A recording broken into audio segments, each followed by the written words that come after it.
Hi everybody, today on the channel we're going to be taking a look at our very first Star Wars The Black Series figure of 2023. Is that correct? Is this the first Black Series figure I've bought this year? Certainly not. But anyway, we're going to be taking a look at Dr. Aphra.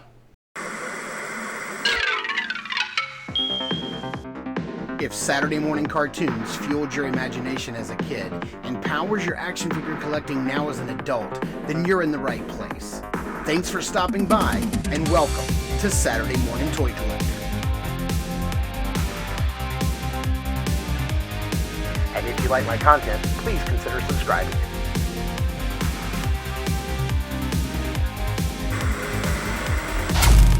All right, here we have a closer look at the Dr. Aphra book packaging.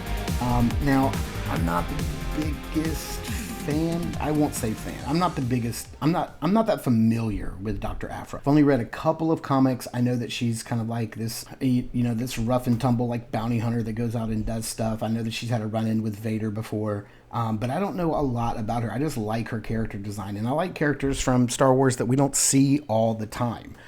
So I don't really know where this particular piece of artwork came from, but I like it, and it looks great. I love that there's some Dr. Aphra artwork on the top of the package here. We have a different piece of Dr. Aphra artwork right there, a different piece there on the bottom, and then several scenes of her here on the back, and that looks like black chrysanthemum right there. Here on the back of the package, you can see that she stands 5.8 inches tall, so she's going to be a little smaller than 6 inches, which is perfectly fine. She's a female. They have a tendency to skew them a little bit smaller than males in the toy line. You can see all the different images right here. I like that they went with a black and white motif. Opening this up right here, hey, we get a little write up. You can see some beautiful artwork right here, and then which is probably a digital render of the figure right here, and it says unpredictable rogue archaeologist Dr. Chili Lona Aphra, I did not even know that was her full name, is one of the galaxy's most daring treasure hunters. Despite questionable morals and equally bad judgment, her luck hasn't run out yet. So yeah, there's the package, and there's what it looks like. Now, we're used to these being windows with plastic, and you can see inside. So I got this directly from Hasbro, so I am in no worry that this is going to be. I'm in no worry that that Dr. Aphra will actually be in this package. And let's see what is the best way to open this figure up. I don't think I'm going to keep this package, so we'll just do it this way.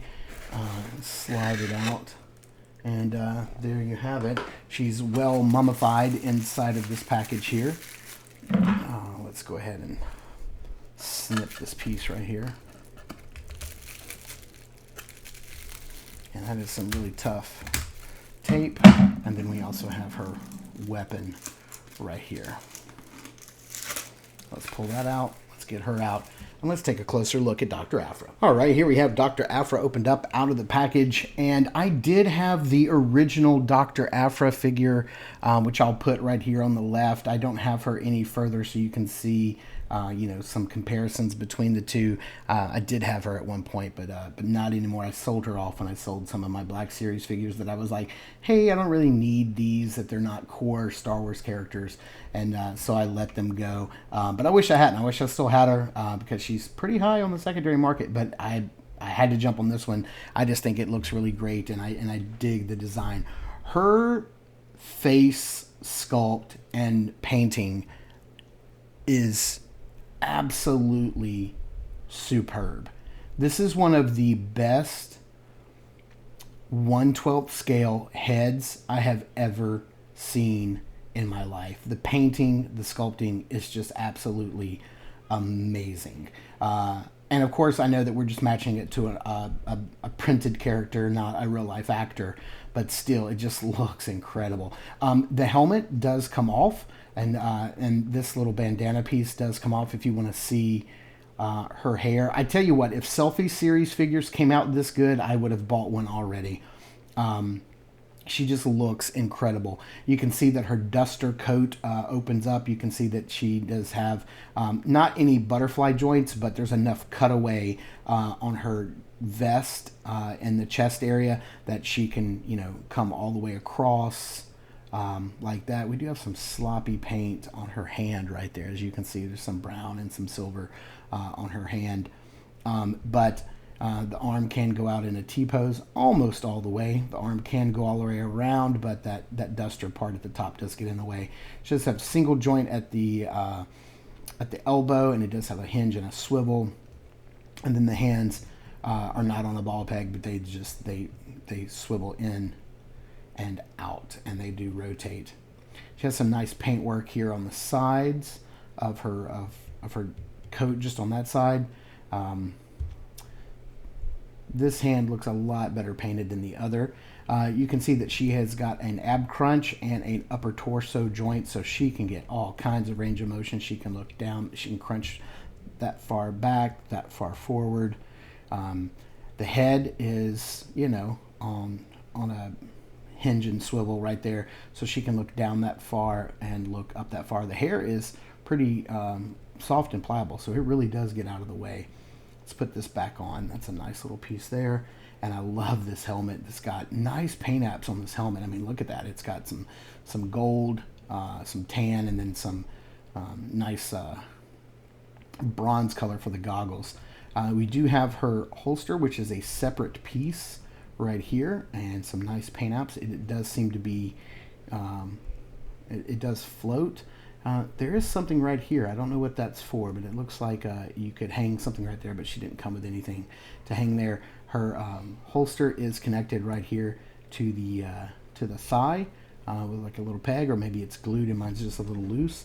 Here's a closer look at her blaster. It looks very much like Han Solo's blaster, very much just a smaller version. Nice little paint apps there, and you can slide that down in her holster. She does have a upper thigh cut, not pinless, but double jointed knees right there, which looks really nice and functions very well. And then some nice boot articulation and hinge and swivel down at the boot.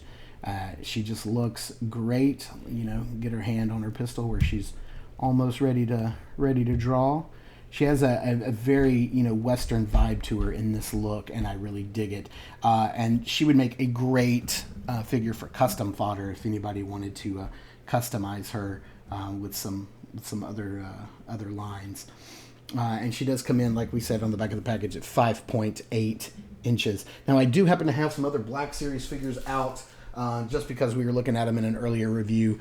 Here we have Han Solo from Endor, and he just stands just a little touch taller than her. And of course, you know, we do know that she's had a run-in with Vader, so here she is next to Vader, and he is quite imposing over her. But yeah, let's get her posed up under some dramatic lighting and in some backgrounds. Let's see how she poses up.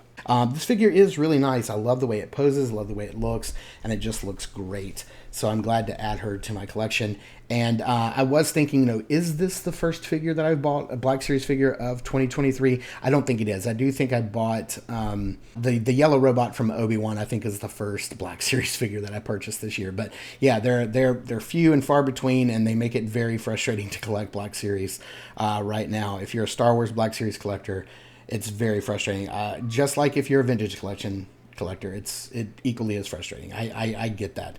Thank you guys so much for tuning in and watching. I super appreciate it. Please remember to hit that like button, that subscribe button, that bell notification. Leave a comment down below. Any of those things take just a couple of seconds to do and means the world to me, and it means the world to the channel, and helps us out immensely. Also, check out our Instagram page at instagram.com/SaturdayMorningToyCollector for all the behind-the-scenes stuff and toy hunts and things that I picked up along the way, and some nice pictures that I may not post here at the end of these videos. So thank you guys so much for tuning in and watching. I super appreciate it. This has been the Saturday Morning Toy Collector. I'm your host, Mark, and remember, I will see you in the toy aisles.